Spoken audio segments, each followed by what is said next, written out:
पावसाळी अधिवेशन संपताच दुसऱ्याच दिवशी संसदे भवनाच्या सुरक्षेमध्ये मोठी त्रुटी उघडीस आली आहे।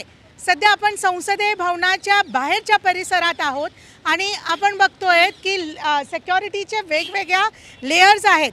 पण आज सकाळची जी घटना आहे ती सकाळी अंदाजे 6:30 वाजता आहे, जिथे नवीन संसद भवनाच्या सुरक्षेत मोठी त्रुटी उघडीस आली आहे। एका व्यक्तीने हे जे लेफ्ट हँड साइडला आपल्याला रेल भवन दिसतं आहे, त्या रेल भवन जवळील हा एक सगळे हे वेगळे वेगळे झाड आपल्याला दिसून येत आहेत। ह्याच्यातला हा जो झाड आहे त्या झाडाचा वापर करून संसदे भवनाची ही उंची जी अशी दीवार आहे, उंची जी भिंत आहे, ती भिंत चढून जो आहे हा एक व्यक्ती संसदे भवनात त्याने प्रवेश केला असं समजतं आहे आणि तो थेट गरुड गेटपर्यंत पोचला आहे। आपण हे बघतोय की हा तो झाड आहे आणि ह्या झाडेत त्या माणसाने चढून, तो जो व्यक्ती आहे ज्याला सांगितलं जात आहे की तो मेंटली डिस्टर्ब्ड आहे, त्या व्यक्तीने हा झाड चढून संसदेत भवनात प्रवेश करण्याचा प्रयत्न केला आणि प्रवेश केला पण आहे आणि थेट गरुड गेटापर्यंत जो आहे हा माणूस व्यक्ती जो आहे पोचला आहे।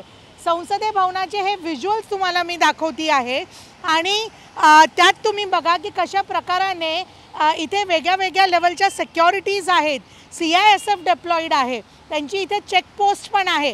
पण मात्र त्या व्यक्तीने असं कसं जे आहे भिंत ओलांडून या गरुड गेटपर्यंत पोचलं, हे मोठा प्रश्न आहे। सदर व्यक्तीला ताब्यात घेऊन त्याची चौकशी सुरू आहे। संसद भवनासारख्या उच्च सुरक्षा क्षेत्रात ही घुसखोरी झाल्याने संसदेतील सुरक्षेवर गंभीर प्रश्नचिन्ह निर्माण झाला आहे। इथे लोकप्रतिनिधी व वेगळे वेगळे असे मोठे लोक येतात। उपस्थित असलेल्या अशा ठिकाणी अशी घटना घडते ती नक्कीच कुठे ना कुठे चिंताजनक बाब दिसते।